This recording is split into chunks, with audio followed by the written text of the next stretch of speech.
and strengthening people's trust in the party and state, according to Mr. Nghĩa. Hệ thống phát thanh từ trung ương tới cơ sở tiếp tục phát huy hiệu quả. The radio system from the central to the grassroots level must to continue to effectively promote its role in oversight and social criticism, creating a forum to attract people's active participation in institution building and policy making. Building a social rule of law state is crucial to strengthen the protection of the party's ideological foundation, fight against wrong and hostile information and viewpoints, and improve the quality of information on foreign policy and diplomacy of the party. Actively recommending the Air Deforestation Regulation (EUDR), which aims to guarantee that selected products for EU consumption do not contribute to deforestation or forest degradation. The Ludo Vino, First Council Climate Action, Environment, Employment and Social Policies from the EU delegation to Vietnam. Mr. Ludovino spoke at a workshop on Friday in Đắk Lắk province. He said that the deadline for implementation of the EU regulation is quickly approaching, but the EU believes that Vietnam's responsibility and early preparation can help the country meet the requirements of the EUDR. The EUDR came into force on June 29, 2023, and will exist from December 30th, 2024 for non-SME operators and traders, with a derogation until June 30th, 2025 for small and micro enterprises. The new rules aim to prevent deforestation and forest degradation and are expected to eliminate at least 32 million metric tons of carbon emission into the atmosphere every year. In Vietnam, the EUDR will affect three main sectors, including coffee, rubber, and wood products.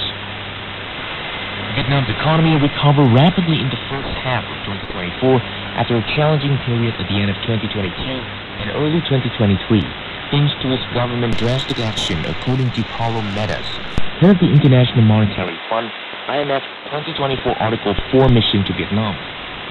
In a recent interview granted to the Vietnam News Agency in Washington, D.C., Medes said that Vietnam's economy rebounded and grew by 6.4% year-on-year in the first half.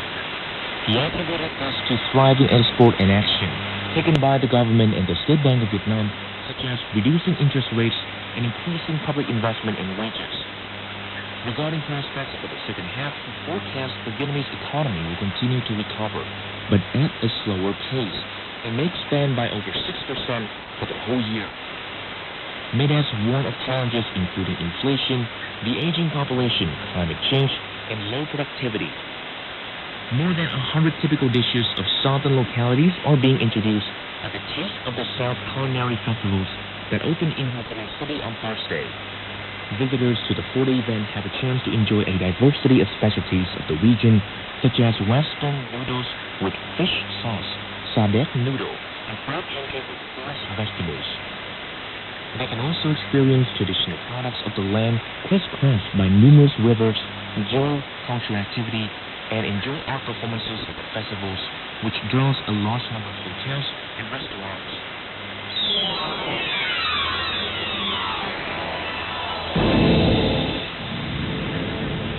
You're listening to The Voice of Vietnam announcing mornings. U.S. President Joe Biden said on Thursday, the Israel-Gaza conflict must end now, and Israel must not occupy the enclave after the conflict. Telling reporters this ceasefire framework has been agreed on by both Israel and Hamas, but there are still gaps to close. Biden said in his conference, quote, that framework is now agreed on by both Israel and Hamas, so I send my team to the region to hammer out the details, unquote. Biden in late May detailed a proposal of 3 phases aimed at achieving a ceasefire, the release of hostages in Gaza and Palestinian prisoners held by Israel, Israel's withdrawal from Gaza, and the rebuilding of the coastal enclave. Hamas has accepted a key part of the U.S. plan, dropping a demand that Israel first commit to a permanent ceasefire before signing the agreement. Israeli Prime Minister Benjamin Netanyahu has insisted the deal must not prevent Israel from resuming fighting until its objectives are met. At the outset of the conflict, he pledged to annihilate Hamas. U.S. President Joe Biden announced a new $225 million aid package for Ukraine on Thursday to bolster its air defense. Biden made the announcement during a meeting in Washington Ukrainian President Volodymyr Zelensky, who called the announcement strong news. The package includes a Patriot missile battery, additional ammunition for high-mobility artillery rocket systems and missiles, among other items. Washington, Ukraine's biggest supporter, has provided more than $50 billion in military aid since 2022, when the Russia-Ukraine conflict broke out. But U.S. military aid was delayed in Congress for months over the winter. Pfizer plans to move a reworked once-a-day version of its weight loss pill into clinical trials later this year, the company said on Thursday, after scrapping a twice-daily version of the drug late last year. The new drug is part of the second generation of weight loss pills under development by companies including Eli Lilly and Novo Nordisk, to offer patients a more convenient alternative to injections. Some analysts expect the weight loss drug market, currently dominated by Novo Nordisk and Eli Lilly, to be worth more than $150 billion in annual sales by the early 2030s. When the news heard headlines once again, President Donald was welcomed in Cambodia by King Norodom Sihamoni. Vietnam gears up to establish a carbon market. And U.S. President Joe Biden said the Israel-Gaza conflict should end now, and Israel must not occupy Gaza. That's the news on DOD.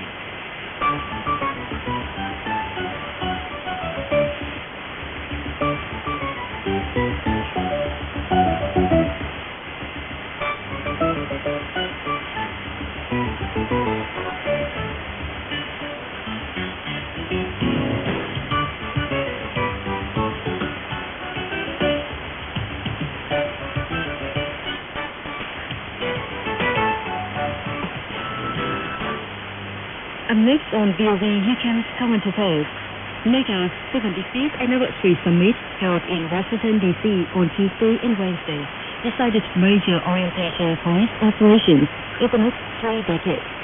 During the two-day summit, the heads of the 32 NATO countries adopted a declaration outlining the bloc's new strategic priorities for increasing defense production capacity, bolstering long-term support for Ukraine, and promoting security partnership beyond NATO's traditional geographic boundary. In a 30th article, Washington Summit Declaration, the participants reaffirmed NATO's role of maintaining security and stability in the Euro-Atlantic region. 23 of the 32 NATO members have spent at least 2% of their GDP on NATO's common defense effort, a 7-fold increase compared to 2014, when a 2% GDP requirement was first introduced. NATO will reform its integrated command structure, improve its air defense capability, and set a roadmap to defense production capacity through its defense planning process. This is a very notable decision because in recent years, under the pressure of the conflict in Ukraine and Gaza, many NATO members' weapons reserves have been exhausted. U.S. President Joe Biden said, "This is a critical step to maintaining our security. The first time ever, every NATO nation is pledging to develop plans for defense production at home. That means we're able to produce more critical defense equipment more quickly." The summit spent a lot of time discussing the Ukraine situation. It issued a commitment of long-term assistance to Ukraine, including an aid package of at least $40 billion next year, the establishment of a NATO security assistance and training center for Ukraine, and investment in Ukraine infrastructure. It did not provide a specific roadmap or milestones for Ukraine's path to NATO accession. Jim Townsend, Minister at the Center for a New American Security Staff, was consistent with NATO's current policy of providing specific commitments. Well, I think they have left the time frame a bit open in terms of when this would happen.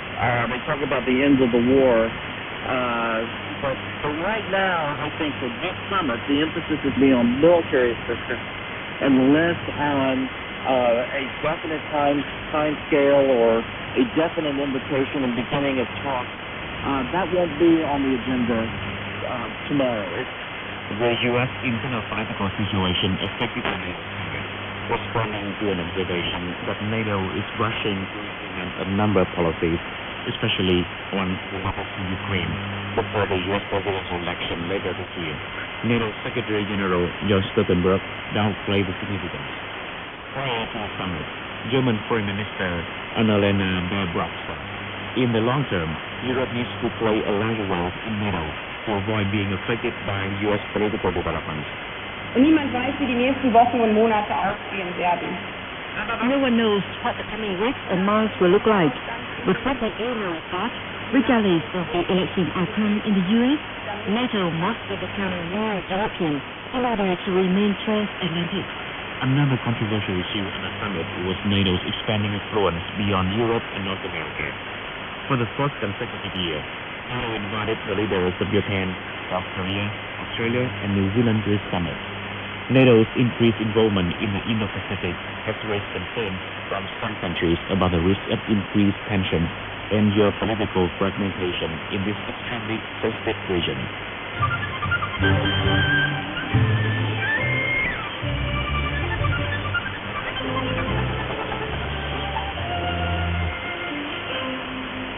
Located on the border between Vietnam and China, Hue Chi village in Dam Thuy commune, Cao Bang province, has a long history of more than 400 years.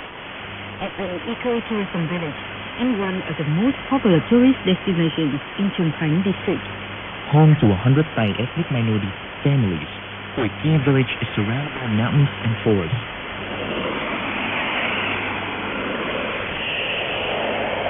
In the Thai language, Hue Chi means small stream, a reference to the stream that flows through the village.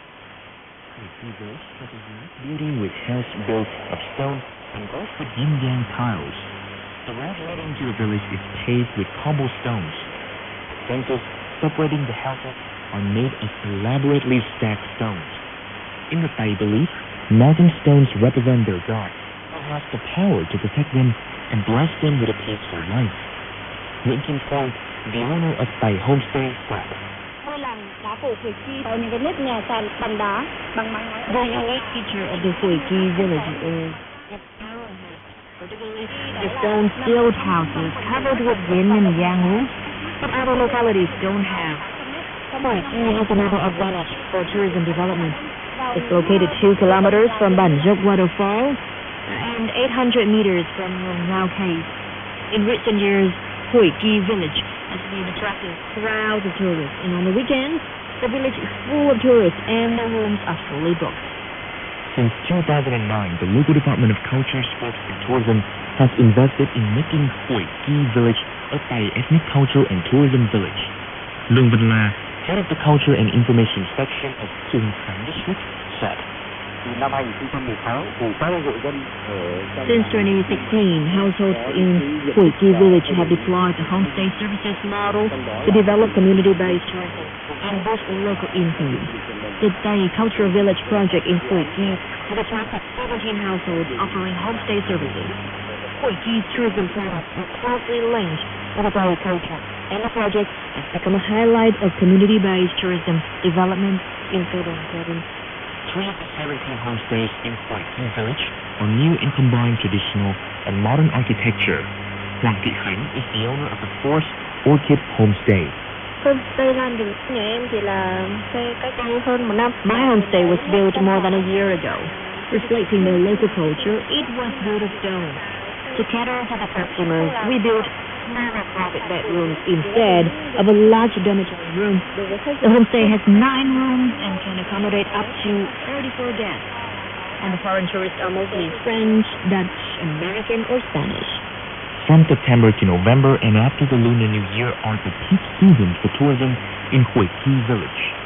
Tourists enjoy the majestic mountains, peaceful ancient village, and the fresh, cool air. Trần Minh Khuê, a visitor from Hanoi, said, Em đi du lịch nhiều nơi rồi thì em đến đây là em rất là ngạc nhiên bởi I've traveled to many places, but I was surprised by the unique architecture of Hue Chi stone houses. The architecture blends traditional and modern, and the stream cools the atmosphere and provides a beautiful backdrop for photos. And this place is great for either relaxation or exploration. If I have an opportunity to return to Cao Bang province, I'll definitely come to Hue Chi village again.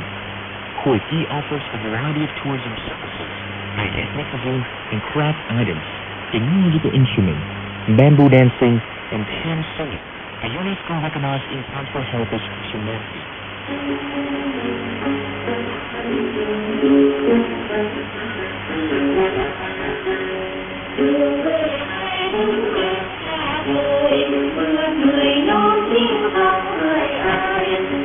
Tourists, especially foreign tourists, love to hike in the mountains, collect firewood, build campfires, transplant rice seedlings, and catch fish from the stream with the local people.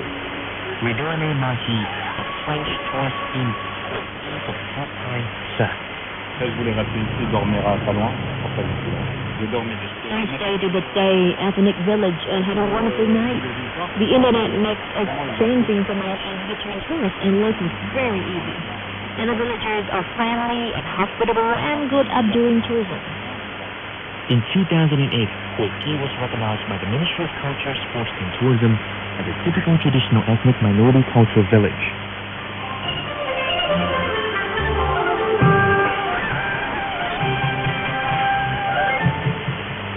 You are listening to Radio Voice of Vietnam. Here comes the culture segment. An exhibition called Dialogue, combining lacquerware, music, and 3D art videos is underway in Hanoi. It's the debut exhibition of Dialogue, a group of artists carrying out an art project inspired by lacquer. The group includes painter Trương Hoàng Hải, painter Nguyễn Quang Vũ, and painter and VFX artist Nguyễn Doãn Phong Minh. In the exhibition space of Nam Hương Communal House in Hanoi, Dialogue gives viewers a multi-sensory art experience, the subtly transitions between familiar colors and more imaginative prints. The group combine lacquer with other materials to depict natural beauty like lotus flowers in season, or culture and historical symbols like Long Biên Bridge. Painter Nguyễn Quang Vũ says, the exhibition is called Dialogue because each group member has its own personality and taste in art. The combination of the art styles of all the members creates an art dialogue. Dialogue wants to convey a new message while providing an opportunity for young Vietnamese and foreign friends to learn about Vietnam's traditional lacquer art. The three young artists have experimented with materials such as recycled plastic, silk, leather, and metal to create the innovative lacquer board. Curator Nguyễn Thế Sơn said, Tôi nghĩ ở đây cái chất lượng của cái triển lãm này nó đến chính từ cái nỗ lực. by exploring new materials, the young artists have taken a new approach to lacquer art. In place of traditional materials, their works use recycled plastic, which opens up new directions. And young people today are both interested in art and concerned about the community and the environment. According to Dr. Trần Hạ Yên Thế, Dialogue connects a new perspective on lacquer art with tradition by being held at Hanoi's 100-year Nam Hương Communal House. Tổ chức ở đình Nam Hương đã trở thành một cái địa chỉ văn hóa của quận Hoàn Nam Kiếm. Hương Communal House is the cultural center of Hanoi's Hoàn Kiếm district. This event is an example of the district coordinating with artists to bring art to communal houses. For a long time now, communal houses in Vietnam have been places not just for worship ceremonies and festivals, but for music and art activities too. And District recently launched a series of projects to bring groups of young artists to its communal houses.